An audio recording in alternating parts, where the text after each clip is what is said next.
satu-satunya elemen atau nutrien atau baja atau racun kulat, racun serangga, kita boleh memanggilnya apa juga dengan nama dia, satu-satunya elemen yang telah dianaktirikan oleh dunia pertanian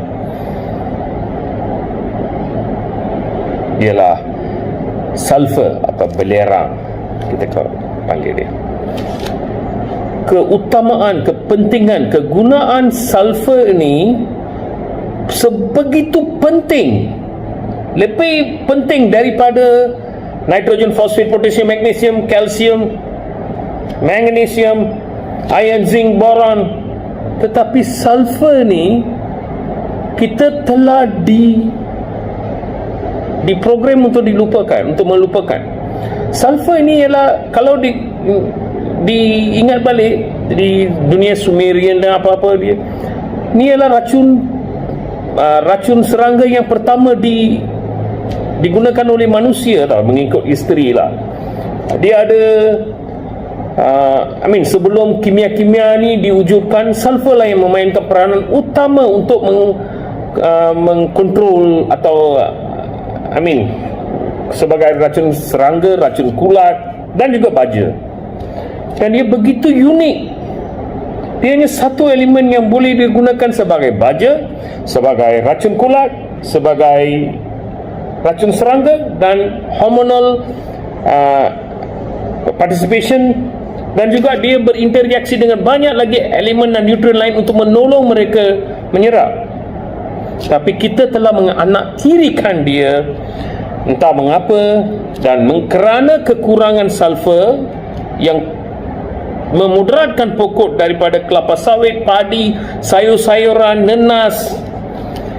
Hampir analisis saya, ratusan lawatan saya ke kebun-kebun bendang-bendang, ladang-ladang apa-apa, mendapati sulfur ini tidak diberi keutamaan.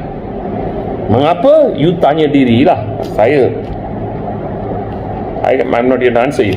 Tapi sekarang kita akan memberi penjelasan satu persatu. Saya akan cuba huraikan. Mungkin kalau saya mengambil 20 sesi untuk menjelaskan kepentingan sulfur ni, baru mungkin serangga-serangga, kekurangan zat, kekurangan hasil, kekurangan nutrien, penyerangan kulat, fungi, bakteria, virus, ini semua dapat dikurangkan.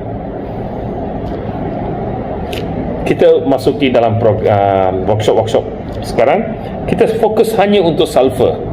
Alright, tolong belajar ni, dan kalau boleh tolong share pengetahuan ini. Saya bukan cakap saya tahu semua perihal pertanian atau perkebunan atau apa saja. Saya serba sedikit yang saya belajar dalam 30 tahun lebih ni, saya ingin berkongsi dengan pihak tuan. Dan sebagai jasa baik dan tanggungjawabmu kepada petani lain dan industri pertanian negara Malaysia, ni dalam bahasa Malaysia kan, hanya orang kita boleh dengar kan.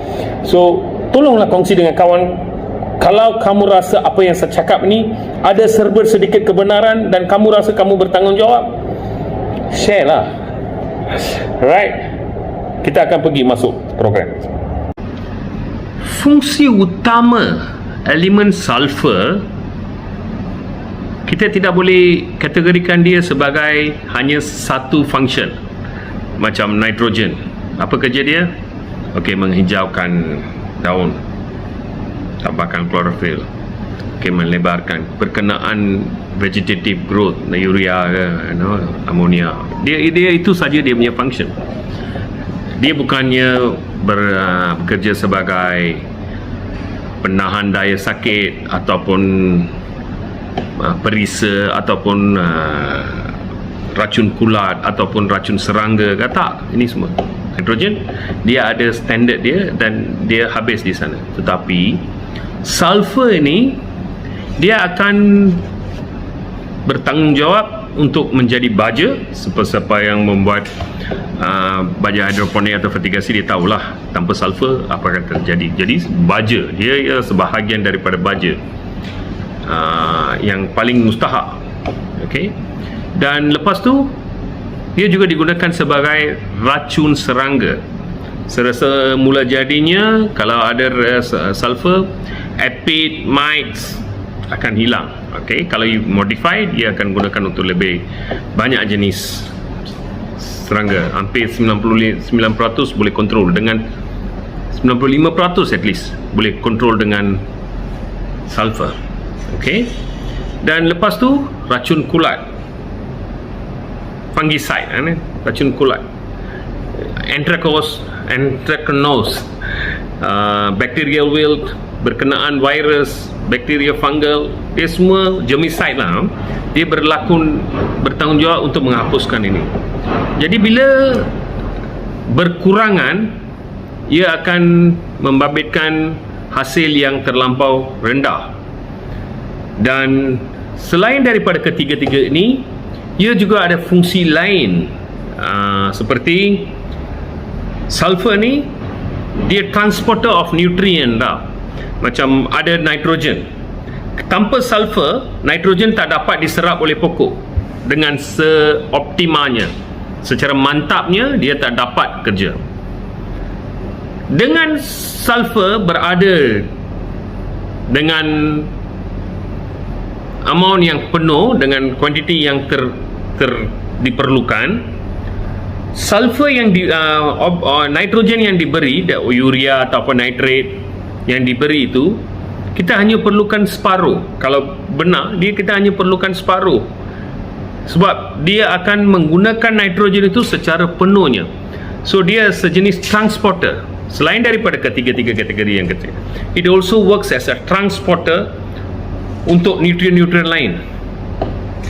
Banyak lagi penyelidikan tengah dilakukan di negara lain untuk untuk mengetahui fungsi utama sulfur. Jadi ini ialah sesuatu yang telah diabaikan dan tidak diberi perhatian ataupun consideration oleh para petani, termasuk saya ke apa pun semua. So sulfur ini kalau digunakan secara betul, secara terperinci, kos pembajaan, kos racun serangga, kos racun kulat dapat dikurangkan hampir 75 hingga 80% kalau kita mempelajari. Dan video-video ini dan juga yang akan datang, saya akan fokus, sebab kos-kos baja dan input pertanian sudah terlampau tinggi, sudah berapa ratus kali, dan kualiti yang kita beli daripada negara, tahulah, semua dia terlampau rendah.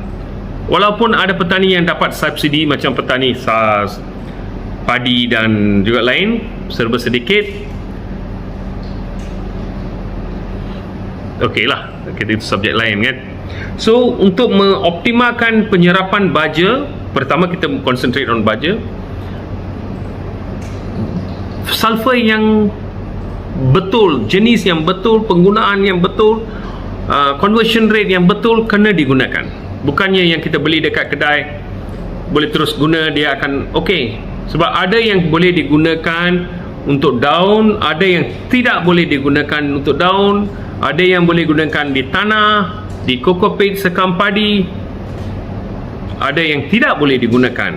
So ini semua kita kena kupas satu persatu, dan kita kena selidiki dan belajari dan menggunakan untuk pertanian harian.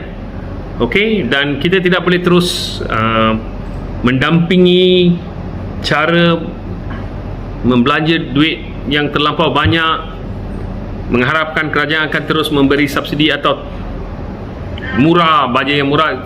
Zaman itu sudah nak berakhir. Sekarang kita kena pergi ke high precision jenis yang lebih, kata orang,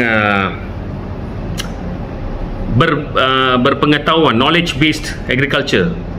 Okey, tidak boleh mengharapkan pekerja asing dapat menyelamatkan kita untuk bekerja untuk tak, kita kena turun bendang, kita kena turun ladang, kita kena turun ke sawah.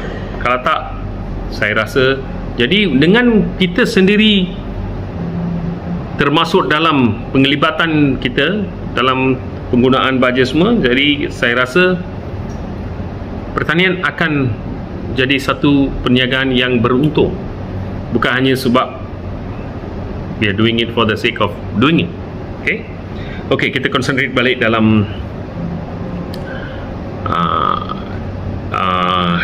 tajuk hari ini, sulfur.